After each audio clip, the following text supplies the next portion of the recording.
he's from Philly. I feel you, but it's just like, it's a hype job. It's not like Meek Mill's telling him some insta where it's like, shit. Like, you know what I mean? Like, it might have an effect on the fans. That's actually 100%.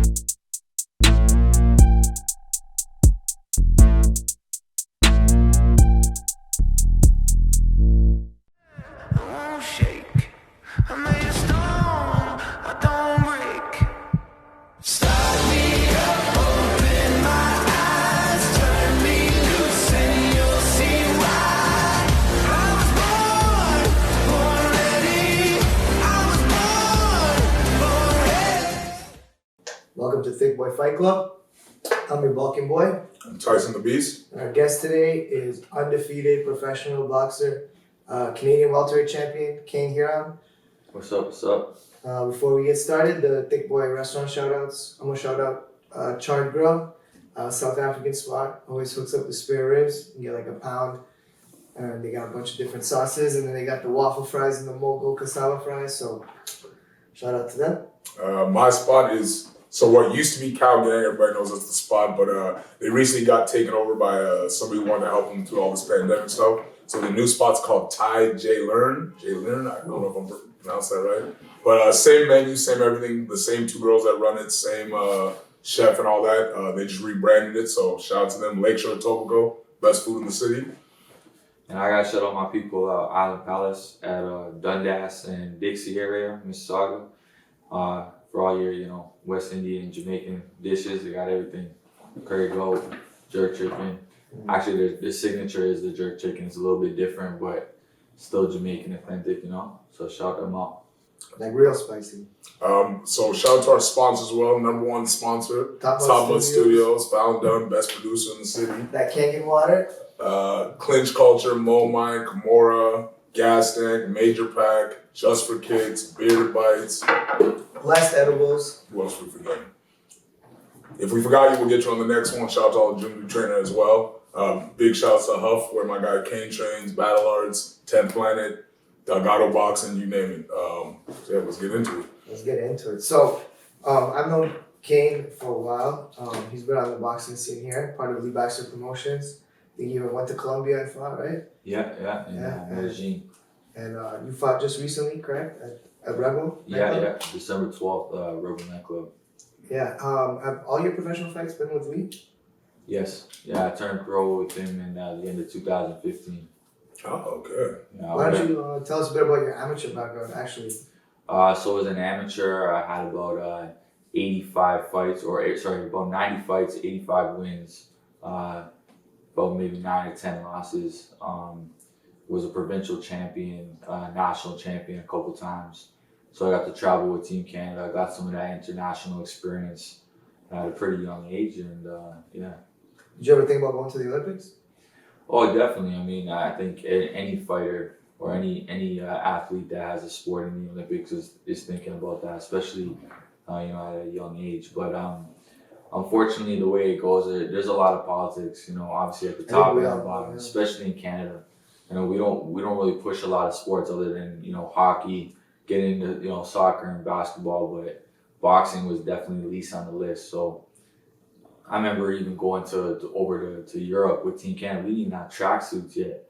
Our tracksuits didn't come till like after we came back. You know what I mean? So it's like that's what's up. You know what I mean? So you can't really complain about Canada producing as many world champions as they should have, but. That's just kind of what it is. What made you decide to give up going for the Olympics and the amateur route and start your pro career? So I mean, Olympics is every 4 years, right? There's definitely some prestigious tournaments in between that, like Commonwealth Games, Pan Ams, World Championships. I was actually scheduled to go to the Commonwealth Games when I was fighting at 140, 18 years old, but unfortunately had a wrong place, wrong time. Incident, got a wound on my forearm from a knife. I'm not gonna get into it, but you know what it is. And so I lost my spot, and then I was off boxing for about a year just for rehab and stuff.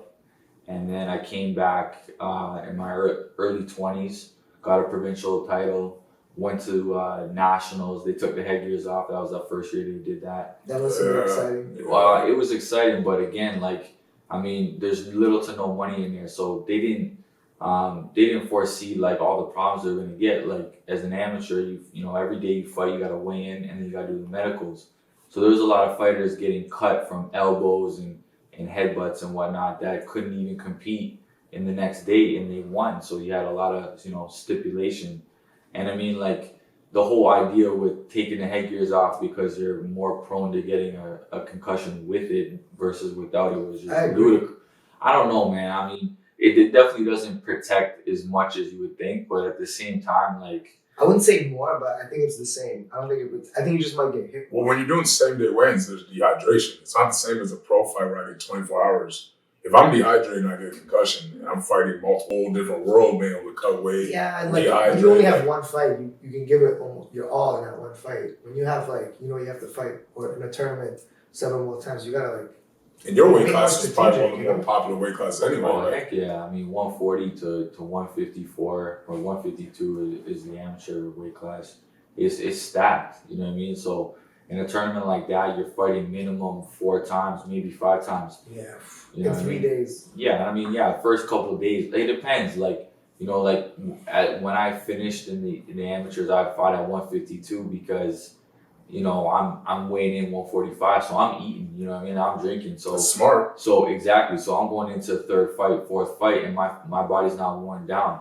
Like I did all that stuff, like, being in the sauna every day, saying you go make the weight, you eat a little bit of food, you fight, hoping that you're gonna burn off whatever you ate in that fight, but most likely you're in that sauna again. Yeah. And it's stacked, like, at the hotels, like where the tournaments were, like, it's stacked. Like there's 20 guys in there. It's like how much you got to go. How much you got to go. Sometimes your opponents are in there. You know what I'm saying? So having that advantage of like eating a steak, like going into the gold medal fight was definitely night and day. And that's just intelligence. That's experience, not just from me, but from my handlers and all that. And I think having the confidence in your skill to be like, I don't mind being undersized.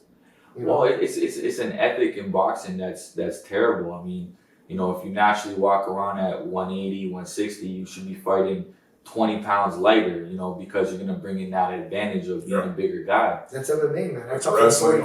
Any sport. That's fighting. But the thing is like, yeah, there is advantages, but there's a lot more disadvantages. You know what I'm saying? Like, even 24 hours is not enough time to rehydrate and replenish yourself. I know, and in Ontario, even as a pro fighter, you got to weigh in the day of. Yeah, I was going to say boxing's different out there. Oh, you have to weigh day of as a pro? You have to weigh in the morning. You have to weigh in the morning. The only time, so like in my instance for this last fight, there was supposed to be a WBA gold belt. It was going to put me in the top 15, but unfortunately, things happened. It didn't pull through. But in that case, because it's a title fight of prestige, I would still get to weigh in the day before. But Ontario rules, I gotta weigh in the day of. Wow. But you don't have to be the same weight again, do you? No, but there's obviously a limitation on how much you can gain within that 24 hours. And then in my situation, so at 147, 147 and above, up to the fighter, it's usually 8 ounce or 10 ounce choice. Anything under 147 is 8 ounce gloves. But in Ontario, which is similar, you can't be 147 on the dot. You have a 10 ounce glove. So my promoter had to strategically put it like we have to weigh in 146.9. You know what I mean? So lead, right? Yeah. So because he wants me to have the 8 ounce gloves. The 8 ounce gloves, like it doesn't seem 2 ounce difference. It's a big difference. No, we know he weighs that big. That 2 ounces is a huge difference from straight 6 to 4. Yeah. So yeah, I'm weighing in 140 day before. The next day I can only weigh in 146.9, or else they're gonna put the bigger gloves on. I couldn't imagine only getting 6 pounds after weigh-ins. I used to. So what made you want to drop down? Well, so I won nationals at 140. Now, granted, I mean, I was like, 17, 18 years old, and every fighter knows as you get older, you kind of fill out, as they say, right? Yeah. And cutting weight gets a lot harder, and that's why fighters start their campaign at a lightweight, and then they gain up to according to how big they really are. So. But I've just become more efficient at making the weight properly. There's a little bit of cutting at the end, but cutting a couple pounds of water weight is a lot better than 10 pounds. Actually, my first pro fight, I came off a 2-year layoff off of the amateurs, and I went to weigh in at 150 just because I'm coming back down. I blew up a little bit, so I remember. I was supposed to fight actually at Music, and after that whole shooting thing happened, the police, they wouldn't sanction us. So anyway, Lee gets me a fight out in Winnipeg. So the day I'm supposed to be flying out, or like I'm flying out that night, I step on the scale thinking I probably got like 4 or 5 pounds, whatever. 163, you know what I'm saying? So it's like I got 13 pounds to lose, and I gotta jump on a plane. And you retain water on the plane. Hell yeah, you do. You get weight out of nowhere. Yeah, it's weird. I've heard weird things where you... Oh man, it got me bad. I just breathed. I didn't even drink nothing. No eating, no drinking. It's like all of a sudden I'm holding weight, right? So was that always the plan when you came in to eventually get down to 140, 141, or did it just kind of happen organically recently? Because I've seen you fight at 47 and do just fine. Yeah, at the end of the day, I spar with guys all kinds of weight classes, heavyweight, and these aren't guys off the street. Like these guys know. So at the end of the day, like you were saying before, if you have confidence in your abilities, then it doesn't really matter. But we all know that fighting in the gym is a lot different than fighting in a competitive situation. 5 pounds can make a huge and the lights. difference. Some people, some people get caught in the lights, and that's why there's some fighters that don't even fight professionally, but they're in world champion camps as chief sparring partners. Gym guys, everyone knows that. That where gym heroes fight zeros. Like that, like just can't fight, but like in the gym they're killers. Yeah, well, it's the attention, right? It's the pressure, people calling you for tickets. That's why some people, you always talk about not liking to fight around town because you just didn't want to deal with all the junk. And you've dealt with that your whole career. Fighting at home is way more pressure than fighting away. When you're behind enemy lines, it's simple. You know what I mean? You're more focused. Nobody's blowing your phone up for tickets last minute. Nobody's, you know what I mean? Well, at the end of the day, it's really your perception. A good fighter will beat a great fighter that's out of shape. You know what I mean? So it's really perception. It's how you come in. Like whether you're fighting a guy that's got a threatening record or a guy that doesn't, you gotta respect everything because fighting only takes one shot to change things, right? So how you're coming in, it has a big influence on how you come out. So that's just kind of how I looked at it. And so your coach is your uncle, correct? Yeah. And how has he been your coach your whole career, or? No. So blood isn't always thicker than water, but he got me into it. But in my amateur career, we had a fallout, so I went and trained with another trainer in Mississauga as well, and that's actually when I got the most success. Or my first credentials as an amateur, I won the nationals. Which gym was that? Pardon? Which gym was that? I was with Dwight Frazier. I knew he was gonna say Dwight. He said Sauger. Yeah, I got nothing bad to say about him. He's a great guy. He taught me a lot that I didn't have in my game, in the sense of it's an independent sport. You can't be always wondering where your coach is and all these things. At the end of the day, it's only you in there. So I learned a little bit of that from him. But in terms of my skills and everything that I knew as a fighter, I didn't really learn anything like that in that regards there. I had got that from grassroots. And so eventually, I made full circle and came back and got back to the people I started with. Family obviously has a factor to play, but at the same time, we all know, family isn't always the best thing. Money and blood don't always mix. But right now it's working, and I feel like I'm getting better as a fighter every fight, and so it's working right now. Well, I've always heard people say, my coaches say, some of the best fighters in the world were trained by their uncles and fathers. You look at the Shane Mosley's, Roy Jones. Roy Jones, when he was at his peak, his dad was a military, genius type thing. Mayweather. So like you said, it can be a good thing, but then at the same time, having something that's in your family, it can be an advantage. You know what I mean? Well, in my opinion, I think you look at guys like Danny Garcia, Roberto Guerrero, Angel. Dads, right? But the thing is that's because the trainer has a good connection with the fighter. That trainer's got to know when that fighter's hurt, tired, whatever, when no one else, because we all know, boxing or fighting is like poker. You can't show your true emotions. Exactly, yeah. You do that, you're done, right? So I think having that connection, knowing, their fighter, because it's their son or their nephew or whatever is the key. Because when you look at those trainers, they never really trained any other fighters. Yeah, literally. You know what I'm saying? And even if they did it, it's not going to be the same success. So I think that's the aspect there. But I mean, some trainers were good fighters, and most great trainers weren't. You know what I mean? Oh, shoot, you brought up Guerrero. His dad had like a losing record.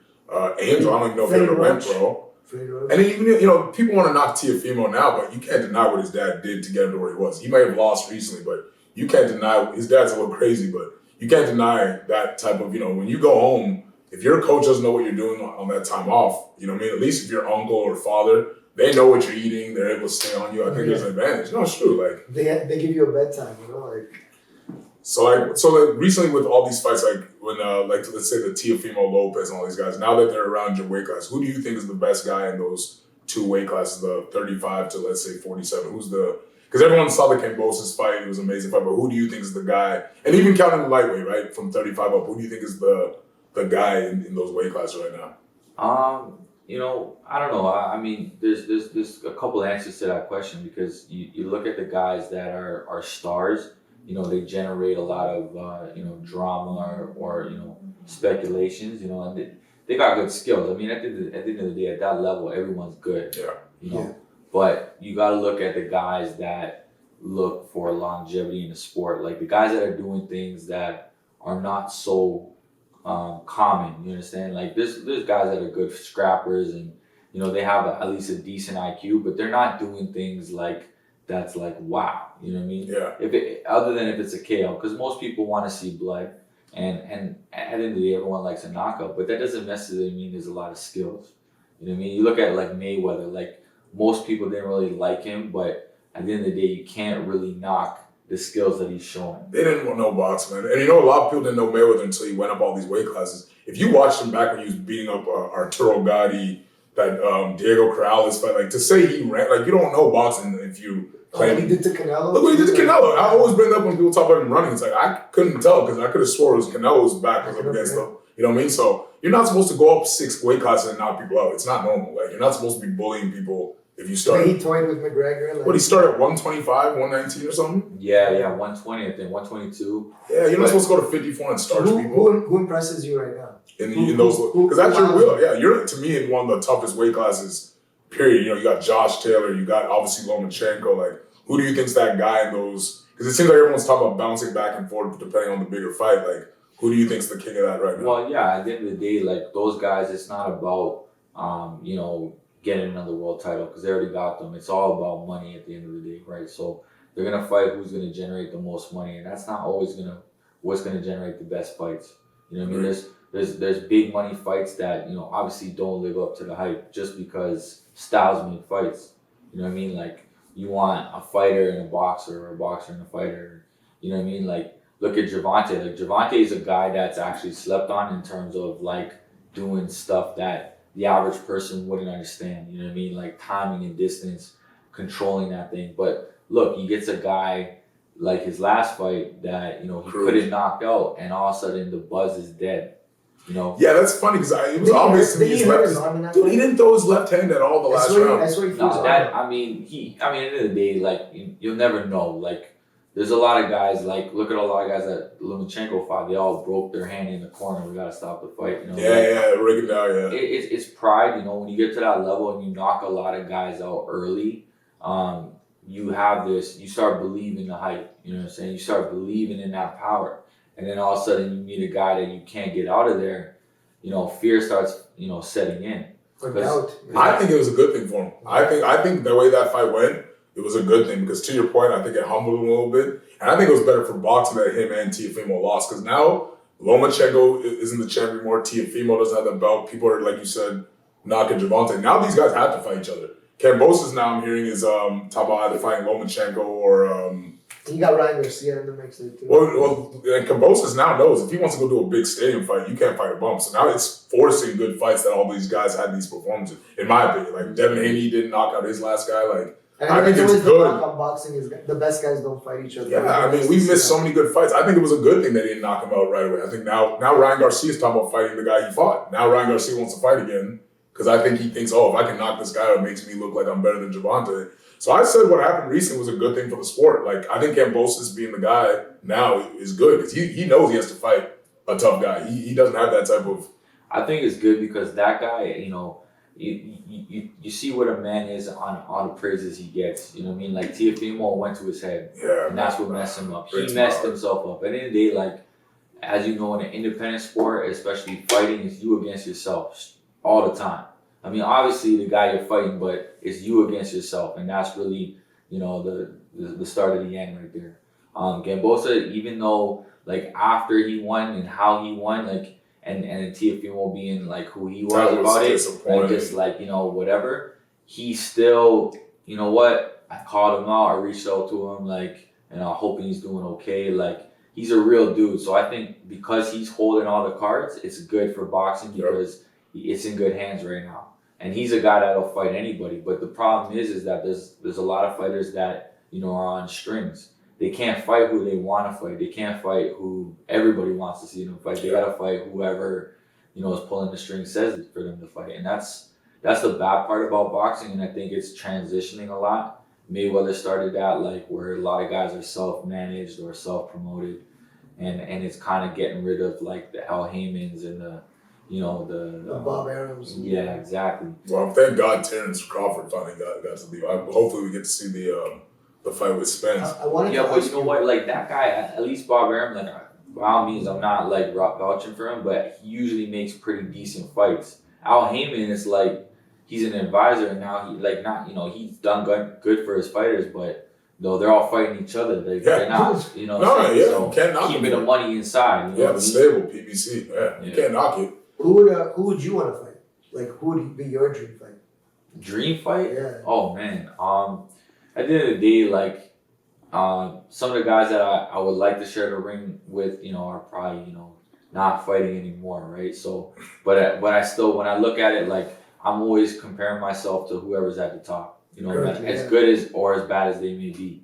Because at the end of the day, if that's what you're aiming at, like, that's what you gotta be constantly putting yourself against, right? In terms of comparability. So, whoever's there, like, you know what I mean? Like, I'm pretty confident in where I'm at, where I'm not scared to get in the ring with anybody else. You know what I mean? As dangerous or as slick or whatever as they may be.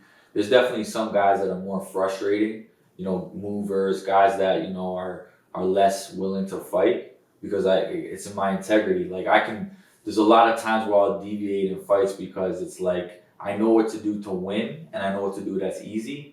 But, you know, like, there's people here that paid their hard-earned money to come see me fight. You know, I mean, I'm not going to be a boring guy. You're about to say great I was just about to bring that up. Great fighter. Like, I have, you know, there's nothing hard worker, you know, good pedigree, Olympic, whatever. But at the end of the day, it's like, you know, like, definitely don't fight for the crowd. That's not the answer. But you're taking calculations. This last fight, though, he got after. I mean, the one before, I think that guy was a little awkward. I can't remember the name of the guy he fought. Not the most last one. Yeah, this last one, he got down on the boy. He put hands on him. Yeah. Like, he didn't. And I just don't know if he has that natural power. Like, him and Devin Haney, I don't know if they have the power to do what Gervonta is doing to guys. Or even Ryan Garcia, man. Like, I may not be a fan of the foolery, but the motherfucker can punch. But I've seen lots of your fights ringside, and I mean, you're exciting, man. Like, you go southpaw, you go orthodox. Like, I can't even tell if you're right. You're entertaining. You're an entertaining fighter for sure. Yeah, I appreciate that. I really do. But, you know, there's always more. There's always room for improvement. You know what I mean? Like, we're our biggest critic. You know what I'm saying? So when I watch my fights, it's like, like, you know what I mean? And that's that transition of what you intend to do and what you end up doing, right? And, you know, again, like, you get caught up in, okay, I want to win this fight. I got to win every round. But, like, what I'm talking about, that matrix shit, that next level, it's like you're getting that timing and distance. I'll give up. I'll pull a Mayweather. I'll give up the first 4 rounds to get you. And the reason, or the Canelo, same thing. It's like, I'll give up those first couple rounds to get you because I'm not really trying to go to the scorecard. You know what I mean?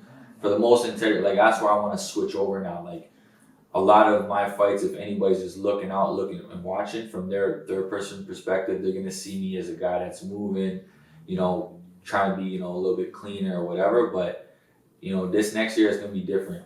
Like, I'm not trying to go the distance. This last fight, like, you know, coming off again another 2-year layoff. Yeah, this fucking, you know, first fight of 10 rounds. How was that fight? I didn't get to see it. Oh man, you know what? Like, again, I'm a big critic for myself, but a lot of people said it was one of my better fights, like, or if not the best. Again, styles make fights. He was a tough Mexican, you know what I mean? Like, he ain't playing no games. Like, Well, you fought tough Mexicans before. Yeah, Right. I've seen you put him in the dirt. 100%. And that's, and, you know, and I hate to have that, like, those are the majority guys on my resume, but they're guys that are willing to fight, you know what I mean? Like, no one in Canada wants to even fight because it's like they don't want to put their all on the line, or we have, you know, amateur experience from the past, you know what I mean? Where I dominated all the top guys in my weight class that are pros now. I fought them in the amateurs, sometimes 3-4 times.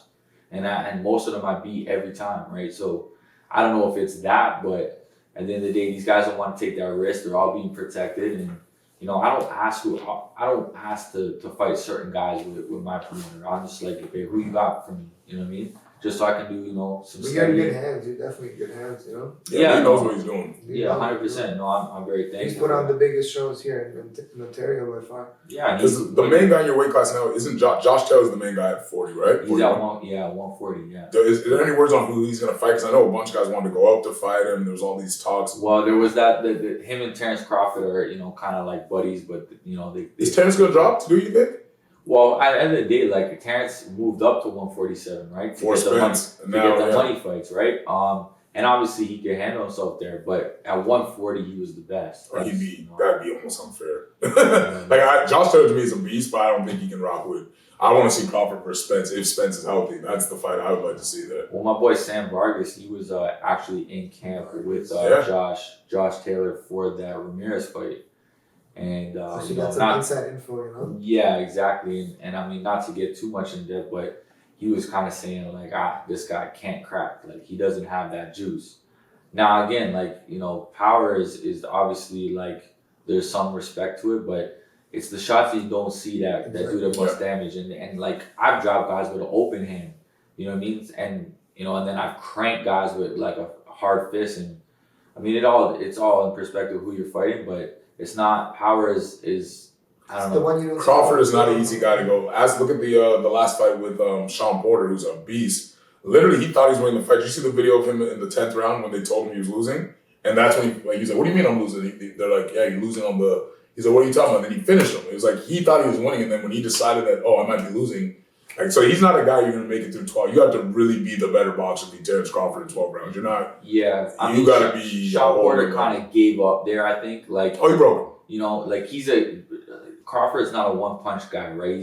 He's a guy that frustrates you and then beats you up as the rounds go. And then, you know, he can switch over too, right? So, yeah, and that's skills. I think he beats you down. He's like Mayweather in the sense that he's a 12-round fighter. You know what I mean? He's like Melvin Hagler mix. What's the longest fight you have? 10 rounds? Yeah, and that was my last fight. You know what I mean? I was scheduled for some 10-round fights, but I didn't go the distance. But it's different when you're fighting like a favorable matchup where people expect you to finish almost, you know? There's sometimes more pressure there. There's more pressure. Yeah, sometimes when everyone expects you to just dominate the guy and the guy's tough. And sometimes when you try too hard, you don't get the knockout. Like, you know. Well, that's exactly. When you look for the knockout, it ain't coming, right? Exactly. And that's why you can't, it's a tough walk to, you know, especially guys that have had success like that where they stopped a lot of guys. Now, like Gervonta, now. Yeah, become an expectation. Right. So it's an extra pressure. You know, it's kind of like when these fighters are like, "Oh yeah, I'm gonna knock him out in the 5th round." Like, you know, once that 5th round passes, like you've put an extra stress on you. Well, look at the Teofimo fight. The way he came, like, I wanted him to win, but man, right away I knew it was like the way he came out, hands down, like, and then when he got dropped, you saw it, like, oh shit, like. Well, he did what he said he was gonna do. You know what I mean? Like, a lot of people do that hype crew. I'm gonna get you in 1 round. And he was too emotional, man. He was. And I mean, because he believes. As he should. He believes, and he got him. You know, he did get him. You know, a lot of people, obviously it was erased by, you know, Gambosa's like winning most of the fight, but he did get him eventually. You know what I mean? So if you believe, like, that's another time and distance. Like, I believe I'm going to get you. So I'll give up, I'll sacrifice a couple rounds, potentially. Like, just like Lomachenko with Teofimo. He waited too long. Yeah. But then sometimes that moment never comes. So with the Loma thing, like, even though I bet with Teo and I wanted to see Teo do it, I do believe there was something wrong with Loma health-wise. I do believe that because if you look how he's fought recently now, and I think I want to see that rematch because I think T.O. is gonna have a lot more trouble with him this time around.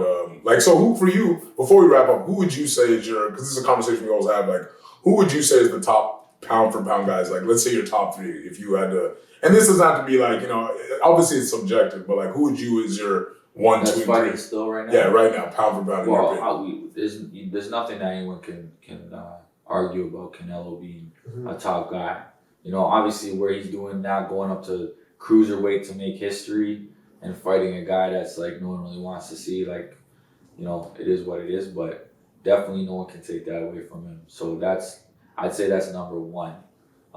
Number 2, Terrence Crawford, just because what I've seen and what he can do, but unfortunately he doesn't have the resume right now to put him really, like, if he retired tomorrow or something. He's not getting those shots right now. Unfortunately, it's like he's got the high potential, but his time's running out. And then number 3, probably someone from one of your 2 weight classes. This is to me, the best division right now is 40-35. I think those 2 are the... Yeah, there's a lot of action there, and there's a lot of potential for big fights, and it's the money weight right now. So, which is good because, That's your weight class, shit. Yeah, and I mean, and that, like, back in the day, like, we're thinking, like, you're talking about, like, Prince Nassim, Barrera, Morales, like, they made that weight class a money weight class. Lightweight. So, it's tough, man. I'd have to say Jared Ennis.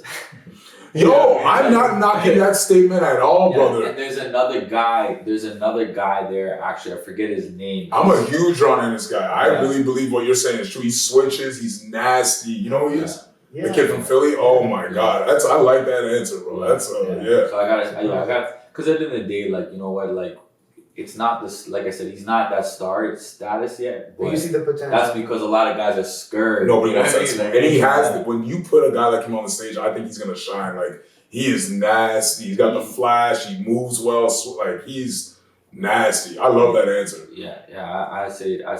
I mean, it's just because the question's P for P. You know what I mean? Like, pound for pound, it's like he hasn't gotten there yet. But I'd say, like, he'll probably be up there. I agree with that. His dad's an OG too. As long as, like, no one's gonna avoid him, because that like an Aaron Pryor. Like, an Aaron Pryor was a beast. I don't know if y'all know who Aaron Pryor was. Back in the day, man. No one wanted to fight him. Well, I'm hearing Virgil Ortiz might take the Jerome fight, and then Terrence Crawford, being who he was at his last fight, was there. Like, Terrence knows he needs Ortiz. You know what? Like, I lost a lot. Like, I thought he was over. Sammy fought him, right? Yeah. And Sammy was actually the guy that went, like, the furthest with him. I think he looked good against him up until then. I mean, Virgil. That's experience. That's experience. Not necessarily skill, but experience. He has the experience. But now he made that big switch over to Canelo's camp. So that's where Virgil Ortiz is training now. So that's where we're going to he's not with Garcia anymore? Nah. He left. Wow, I didn't know that. At the end of the day, like, there's fighters, right? But you got to look the generals in the corner. Because it's, it's kings, playing chess. So if that fighter listens to, his intel, and you got certain intels in there, like, that's why Freddie Roach sometimes just now, like, he's just in random corners just for that appearance. Like, he's not really. I think a guy like him, he keeps him going with his issue. He always talks about, like, he never feels his whatever you call it when he's doing pads. So now with Pacquiao gone, he's the type of guy that's gonna die. I mean, like, he'll be in corners like, oh, I didn't know Freddie trains that guy. Yeah, I know. I see it all the time. But he doesn't. He maybe helped pass for It's a hype. It's a hype. Energy, job. man. It's a hype job. It's intel. It's hype, and it's like all of a sudden now it's like. This is like when fucking Sammy fought Danny Garcia. He gets in the ring, and it's like another side. You got Meek Mill and Allen Iverson, and it's like because they're in the ring. It's like because he's from Philly. I feel you, but it's just like it's a hype job. It's not like Meek Mill's telling him some intel. Like, shit, like, you know what I mean? Like, it might have an effect on the fight. That's actually 100%. I remember that. Everyone was like, "Have you seen Meek Mill punch? It's terrible." Oh yeah. So before we wrap up, where can people find you? This is your time to kind of plug yourself. If you have any events coming up, when you're fighting again, and all that. Your gym, your coach, Lee, just kind of let the world know your Instagram or wherever we find you. Yeah, I appreciate that. So number one, Hub Gym, Dundas and Carthra, and we's open. We're open. Shout out to Hub. Publicly open. So, you know, come through. Don't worry about having all the credentials. You know, just, you know, bring your smile, bring your work ethic. We're open boxing, weight training, kickboxing. So come through. My Instagram is Kane Heron on Instagram, and yeah, man, that's about it. That's pretty much where I'm at. I know. Well, like I said, we're happy to have you on here, man. Like I said, I've seen this guy fight live a few times. He's one of the guys that, through all this nonsense we're going here, he's training hard. He's a good example for a lot of fighters. A lot of guys have been using these last couple of years as an excuse, and so to see a guy like you grinding and still doing it, man, it's inspiring for these young fighters. Like, definitely follow him, and like I said, support the Huffs of the world, because we need more gyms and people like his uncle standing up. So definitely thankful for you being here. I'm Tyson the Beast. I'm their balking boy. Kane Heron. We're Thicc Boy. Thicc gang.